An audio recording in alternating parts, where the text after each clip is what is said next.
Month 8, Year 3.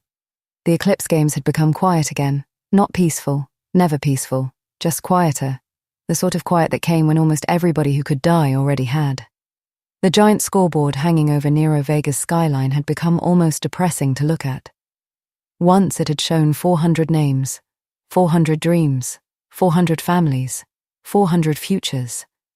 Now it showed only 14 stubborn survivors refusing to disappear.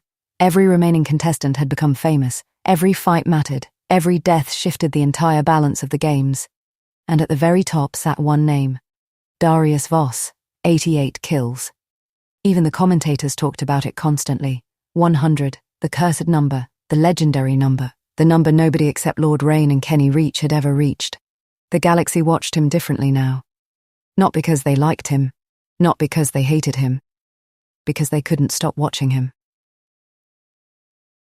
Inside Reaper headquarters, the faction sat around the lounge watching the morning highlights. Plum stretched across an entire couch. Mira sat at her station. Ellie reviewed tactical footage. Aurora leaned against the giant observation window. Pines quietly drank coffee. The commentator's voice echoed through the room. Only 14 contestants remain in the 12th Eclipse. The camera swept across player profiles. Darius, Aurora, Plum, Ellie, Mira, Pines. Several members of Two Worlds' 19 clans, the remaining handful of solo survivors.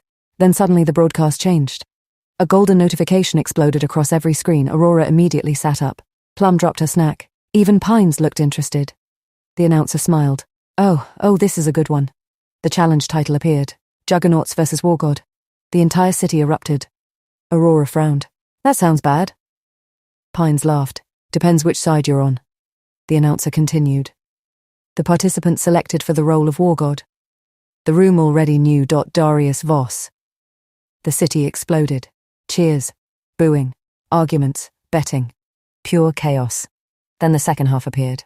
The role of Juggernauts will be filled by all 19 members of the faction, Two Worlds' 19 clans. Silence. Then Plum immediately started laughing. No way. Aurora stared. 19 still in the title? Mira looked concerned. That's insane. Pines nodded. It is, then smiled, which means somebody paid a lot of money for it. The challenge arena resembled a giant industrial scrapyard, towering steel structures, broken machinery, collapsed walkways, cargo containers, hundreds of hiding places, thousands of angles, the perfect battlefield. By the time Sparkle Doom arrived, the stadium was already full. Millions watched from home, billions watched across the galaxy, every seat occupied, every screen active. Every camera pointed toward the center. Darius entered first. The crowd erupted. The kill leader looked calm, almost bored. His legendary suit gleamed beneath the arena lights. Aurora noticed something. He looks tired. Pines nodded. He is. 88 kills carried weight. The games were grinding everybody down. Then the gates opened. The remaining of the faction entered together, all wearing matching sponsor-provided combat suits. Not legendary, not close, but powerful enough. Enhanced speed, enhanced strength, enhanced durability, enough to make the challenge fair, or at least survivable. The crowd loved it. Whole faction versus one, the ultimate underdog battle. The horn sounded. The challenge began. At first, Darius looked untouchable.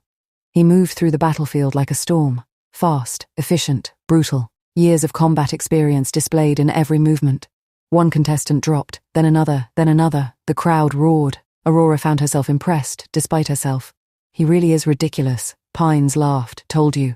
The fourth contestant fell, then the fifth, but slowly. Multiple attacks. The pressure mounted. For the first time all year, Darius began losing ground. A punch landed, then another, then a weapon strike. The crowd erupted. Darius staggered. Plum sat upright. Bloody hell. Even Pines frowned. This wasn't going how anyone expected. 20 minutes passed. The battlefield became a war zone. Steel twisted, machinery burned, explosions echoed. Bodies lay scattered throughout the arena, and still Darius fought.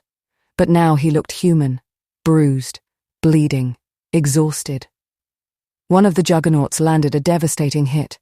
Darius crashed through an entire cargo stack. The crowd lost their minds.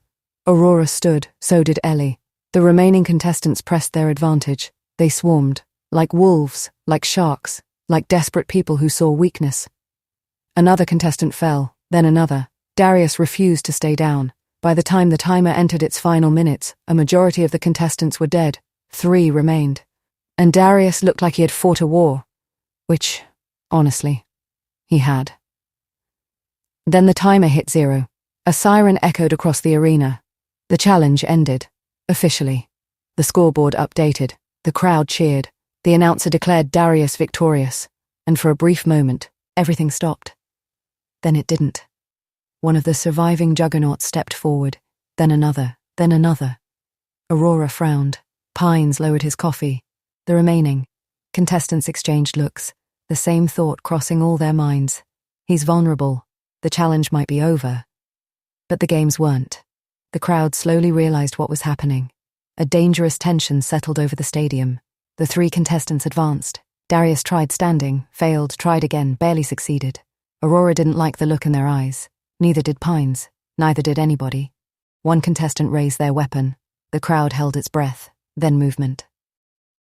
Sparkle Doom stepped forward, not running, not charging, walking slowly, deliberately. Aurora first, then Ellie, then Plum, then Mira, then Pines.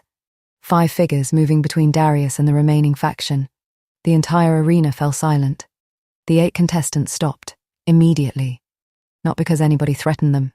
Because they understood. They might beat Darius, maybe, but they were not beating Sparkle Doom too, not today. Not wounded, not exhausted, not with 14 contestants left. The standoff lasted several seconds. Nobody spoke, nobody moved. Then one contestant lowered their weapon. Another followed, then another. Eventually the 3 backed away, retreating. The crowd erupted. The roar shook the stadium. Not because they loved Sparkle Doom, because they understood what they were witnessing. Honor. A concept that had become rare inside the Eclipse games. Pines reached Darius first. The old Reaper extended a hand. Darius stared at it, then accepted. Pines hauled him upright. The crowd cheered again. Aurora stepped forward. The wounded kill leader looked exhausted. She smiled. Told you. Darius raised an eyebrow. Aurora shrugged. Tit for tat. Realization crossed his face. Then a small smile appeared. The first genuine one she'd seen in weeks. Aurora extended her hand. Let's finish these games with honor. The stadium quieted. Even the cameras seemed focused on that moment. Aurora continued. Like the old ones. She glanced toward Pines, then back toward Darius. Let's restore some balance. Darius looked around. The arena, the crowd, the dead, the survivors, the games. Then finally nodded. Deal. He shook her hand. The crowd exploded. Not because they had become allies, because everybody understood exactly what it meant. No more betrayal, no more backstabbing, no more hidden knives. Whatever happened next would happen in the open. Later that night, the scoreboard updated.